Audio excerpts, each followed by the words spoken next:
Derivative derivative tells us how fast something is changing. मतलब किसी quantity के change होने की रफ्तार क्या है, कितना जल्दी जल्दी कोई चीज़ चेंज हो रही है। मतलब डेरिवेटिव का मतलब होता है रेट ऑफ चेंज। जैसे समझाता हूँ क्या चीज़ है इसका मतलब। सपोज़ एक कार की वेलोसिटी 20 किलोमीटर पर आवर है, 7 बजे, सुबह 7 बजे 20 किलोमीटर पर आवर। 7:30 7:30 बजे उस कार की वेलोसिटी हो गई 50 किलोमीटर पर आवर। तो 7 से लेकर 7:30 बजे तक कितना टाइम बीत गया। इस 7 बजे को T1 मान लो, 7:30 AM को सपोज़ कर लिया T2। तो T2 minus T1 delta T, time में कितना चेंज आया, हाफ आवर। और उस हाफ आवर के अंदर वेलोसिटी में कितना चेंज आया, 30 किलोमीटर पर आवर। तो हम बोलेंगे, तो जैसे ऐसे लिखेंगे, इन टाइम डेल्टा T, मतलब ये आधा घंटा, change in velocity is delta V। Delta V means 30 kilometre per hour. तो इन 1 आवर में कितना चेंज इन वेलोसिटी होगा, delta V by delta T। ये जो delta V by delta T है, इसी को बोलते हैं हम रेट ऑफ चेंज। मतलब कितना फास्ट वेलोसिटी चेंज हो रहा है। तो हम बोलेंगे rate of change of velocity कितना होगा, 30 डेल्टा V हो गया और ये हो गया डेल्टा T हाफ आवर, तो हो गया 60। मतलब वेलोसिटी जो है 60 किलोमीटर पर आवर के हिसाब से चेंज हो रहा है। रेट ऑफ चेंज इसका 60 हो गया। सपोज़ अब इसको ऐसे लेके चलें कि 7 AM वेलोसिटी 20 है, और इसको 7:30 को हटा के इसको अगर हम 8 AM कर दें, तो टाइम इंटरवल कितना हो जाएगा, 1 आवर हो जाएगा। ये 7 बजे से 8 बजे तक 1 आवर। तो वही डेल्टा T टाइम में डेल्टा V हो गया चेंज इन वेलोसिटी। तो 1 आवर में कितना चेंज हुआ, delta V by delta T। अब हमारा टाइम पीरियड क्या हो गया, कितना टाइम चेंज हुआ, 1 आवर। ये नीचे 1 आवर होगा और डेल्टा V हो गया 30। तो रेट ऑफ चेंज कितना हो जाएगा, 30/1। तो रेट ऑफ चेंज हो जाएगा 30/1। तो पहले फर्स्ट एग्जांपल में 7 AM से 7:30 AM के बीच में वेलोसिटी में चेंज आया 30, और अगले एग्जांपल में मैंने क्या बोला, 7 से 8 AM तक वेलोसिटी में चेंज आया 30। तो rate of change of velocity, जो वेलोसिटी के चेंज होने की जो रफ्तार है, फर्स्ट केस में ज़्यादा है ना, क्योंकि हाफ आवर में वेलोसिटी 30 किलोमीटर चेंज हो गई, 30 किलोमीटर पर आवर। और सेकंड एग्जांपल में 7 से 8 बज गए, तो 1 आवर में चेंज हुई वेलोसिटी। तो यही डेरिवेटिव में पढ़ना, रेट ऑफ चेंज। मतलब एक क्वांटिटी, एक वेरिएबल, एक क्वांटिटी दूसरे क्वांटिटी के रिस्पेक्ट में कैसे चेंज हो रही है, यही हम डेरिवेटिव में पढ़ते हैं। मतलब change in one quantity with respect to the other quantity, change in velocity with respect to time, time के साथ वेलोसिटी कैसे चेंज हो रही है। और भी एग्जांपल ले लेते हैं। सपोज़ एक बच्चे की हाइट है 1 मीटर ईयर 2000 में, और ईयर 2002 में 2 साल के बाद उस बच्चे की हाइट हो गई 1.5 मीटर। तो उसके हाइट में कितना चेंज आया, डेल्टा H 0.5 मीटर। और टाइम कितना बीत गया, time delta T equal to 2 years.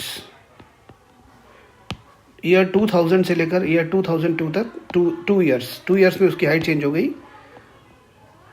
0.5 metre change आ गया उसके हाइट में।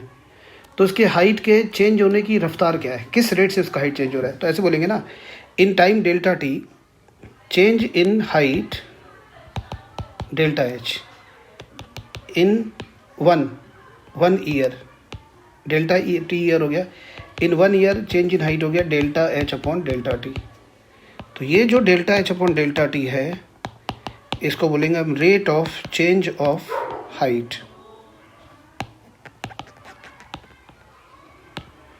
और rate of change of height क्या होगा, डेल्टा H हो गया 0.5 और टाइम हो गया 2 ईयर।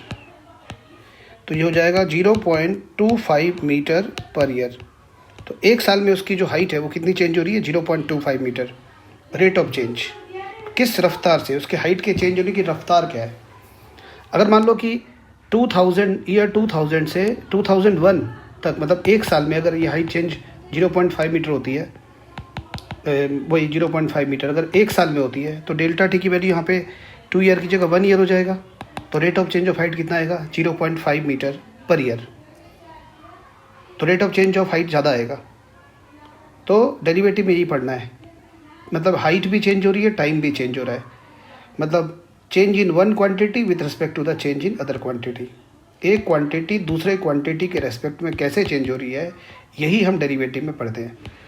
फाइनली जैसे डेरिवेटिव में डेल्टा एच, अगर डेल्टा एच को बाद में मैं डी एच लिख दूंगा, डेल्टा टी को डी टी लिख दूंगा। Delta we by delta T है, डेल्टा वी को मैं डी वी लिख दूंगा, डेल्टा टी को डी टी लिख दिया। सपोज 1 नवंबर कोविड के केसेस हमारे कंट्री में 60 lakhs थे, 10 नवंबर तक आते आते 70 lakhs हो गए। तो कोविड के केसेस कितने चेंज हो गए, कितने बढ़ गए, 10 lakhs। और 1 नवंबर से लेकर 1 नवंबर से लेकर 10 नवंबर तक कितना टाइम बीत गया, 10 days। तो कोविड के केसेस बढ़ने की रफ्तार क्या है, rate of change of the Covid cases, तो यही है ना, delta N by delta T. ऐसे बोलेंगे 1 lakh पर डे। अगर मान लो यही केस 10 lakh केसेस 5 डे के अंदर बढ़े, टाइम अगर 5 डे कर दे, तो ये यहाँ पर डेल्टा टी 5 हो जाएगा, तो 2 lakh पर डे हो जाएगा, तो रेट ऑफ चेंज ज़्यादा हो जाएगा ना। तो ये बस डेरिवेटिव में यही पढ़ना होता है हमें, rate of change of one variable with respect to other variable. हम आमतौर पे delta Y upon delta X की बात करेंगे। वेरिएबल हम रैंडमली एक वाई लेंगे और एक्स लेंगे, डेल्टा एन की जगह डेल्टा वाई, डेल्टा टी की जगह डेल्टा एक्स, और इसको धीरे धीरे अगर ये चेंज कम है तो डेल्टा वाई को डी वाई लिख देंगे, डेल्टा एक्स को डी एक्स लिख देंगे। तो डेरिवेटिव का मतलब होता है rate of change. Rate of change 2 तरह से होते हैं, average rate of change, instantaneous. Average में ये होता है delta Y by delta X, और इंस्टेंटेनियस में D Y by D X. ये मैं एक्सप्लेन करूँगा बाद में इसको। तो whenever change happens, it happens मतलब रेट ऑफ चेंज है, average instantaneous will make it clear.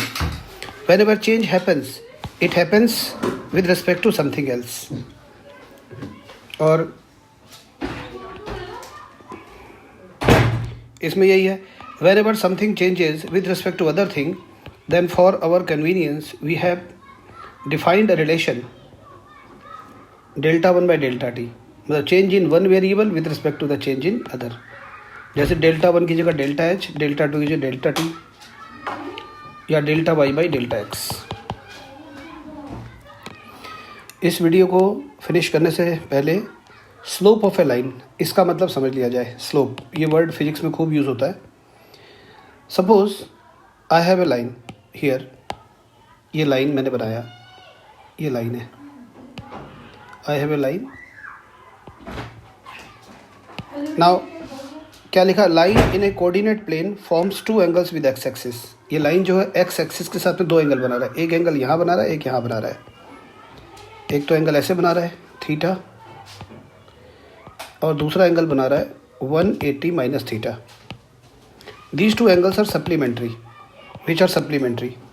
The angle theta made by the line L with positive direction of x axis. ये देखो, ये लाइन यहाँ पे कट कर रहा है x axis को, और ये इधर इस डायरेक्शन में, ये इस डायरेक्शन में, ये positive direction of x axis है, positive direction of x axis ये। तो क्या लिखा, the angle theta made by the line L with positive direction of x axis measured anti clockwise. और एंगल जो मेजर कर रहे हैं एंटी क्लॉकवाइज, देखो इस कर्सर को तो कैसे चल रहा है, ये एंटी क्लॉकवाइज ना, ये एंटी क्लॉकवाइज एक्स एक्सिस के साथ। ये positive direction of x axis है, और एंगल थीटा यहाँ से मेजर करना शुरू करेंगे एंटी क्लॉकवाइज। तो ये जो थीटा एंगल है, इस थीटा एंगल को बोलेंगे inclination of the line. Measured anti clockwise is called inclination of the line. तो समझाया थीटा कैसे मेजर करना है। ये लाइन एल है, ये लाइन एल है, लाइन एल एक्स एक्सिस के साथ 2 एंगल बना रहा है, एक थीटा, एक 180 माइनस थीटा।